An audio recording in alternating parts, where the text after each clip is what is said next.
Negotiation শব্দটা ভালো মতো করে শুনবেন। নেগোসিয়েশন, ওকে ছাড়া হবে না, নেগোসিয়েশন ছাড়া। রাতভর বর্বরভাবে নির্যাতনের পরে জোর জবরদস্তিমূলক জবানবন্দি নেয়ার পরও সহজে ছাড়া হয়নি এই ড্যাফোডিলিয়ানকে। উদ্দেশ্য একটাই, নেগোসিয়েশন। খাঁটি বাংলায় এই মুহূর্তে যার অর্থ দাঁড়ায় জরিমানা বাণিজ্য। আসুন তাদের এই হীন পরিকল্পনার আরও কিছু খোলাসা করি। ভিডিওতে দেখতে পাচ্ছেন এই ছেলেগুলোকে দড়িতে বেঁধে ক্যাম্পাসের ভেতর মারতে মারতে ঠেলে নিয়ে যাওয়া হচ্ছে সিটির ক্যাম্পাসের ভেতরে। দিনভর মিডিয়াতে যে অভিযোগ এসেছে অগ্নিকাণ্ডের ঘটনায় আটককৃত ছিল এই ড্যাফোডিলিয়ানরা, প্রশ্ন হলো এই ভিডিওর কোথায় সেই অগ্নিকাণ্ড কিংবা সেই পুড়ে যাওয়া বাস? জলজ্যান্ত বাস আর ক্যাম্পাস দাঁড়িয়ে আছে সব সিটি ইউনিভার্সিটির দুর্বৃত্তদের মাঝে, এবং তারাই মেস থেকে উঠিয়ে নিয়ে যায় সাধারণ শিক্ষার্থীদের, বেঁধে রাখে, জিম্মি করে অমানবিকভাবে। তাহলে এ সব কিছুই কি পরিকল্পিত নয়?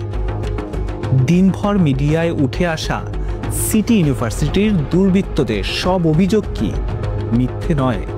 এই ভিডিওতে দেখা যাচ্ছে সিটি ইউনিভার্সিটির দুর্বৃত্তরা দেশীয় অস্ত্রশস্ত্র নিয়ে এগিয়ে যাচ্ছে ড্যাফোডিল বিশ্ববিদ্যালয়ের দিকে, কিন্তু দিনভর তারা অভিযোগ করেছে ড্যাফোডিলিয়ানদের বিরুদ্ধে তারা নাকি আবার প্রশাসনিক সহযোগিতা পায়নি।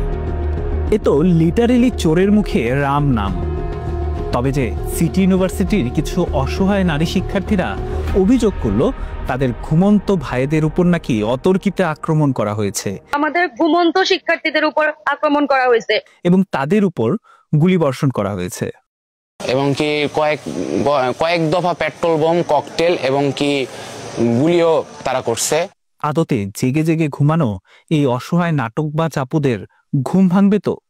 এবার আসুন সিটির দুর্বৃত্তায়নের সবচাইতে ঘৃণ্য পরিকল্পনার সত্যোন্মোচন দেখি। প্রথম হামলা আর অগ্নিসন্ত্রাসের যে অভিযোগ ড্যাফোডিলিয়ানদের উপর করা হয়েছে, দেখুন তো এই ছেলেগুলোকে চিনতে পারেন কিনা। ভিডিওতে ভালো করে দেখুন। ব্যাচেলর প্যারাডাইস ভবন যেখানে সব ড্যাফোডিলিয়ানদের আবাস, সেখানে দেশীয় অস্ত্রশস্ত্রে ঘেরা এই সিটির দুর্বৃত্তদের বের করা কি খুব কঠিন কাজ হবে? ওই আপুরা এদেরকে চিনতে পারবেন তো, যারা দাবি করেছিলেন তাদের নিরীহ ঘুমন্ত ভাইদের উপর নাকি আক্রমণ করা হয়েছিল? তাহলে বুঝুন রাতভর নানান ঘৃণ্য কর্মকাণ্ডে লিপ্ত এই দুর্বৃত্তরাই ভোর সকাল থেকে শুরু করে অসহায়ত্বের নাটক। কি চমৎকার তাদের নাটকের স্ক্রিপ্ট, যা দিনভর ভুল খাইয়ে দিয়েছিল আমাদের মেইনস্ট্রিম মিডিয়াকেও। সিঙ্গান ছিল এরকম দেখা গিয়েছে, ইভেন তাদের হাতে এটা পরিকল্পিত। তা না হলে আমরা সিটি বিশ্ববিদ্যালয়ের ছাত্রদল রাজপথে প্রতিদিনই থাকবো। কি ঘৃণ্য পরিকল্পনার সর্বনাশের খেলায় মেতে আছে এই দুর্বৃত্তরা।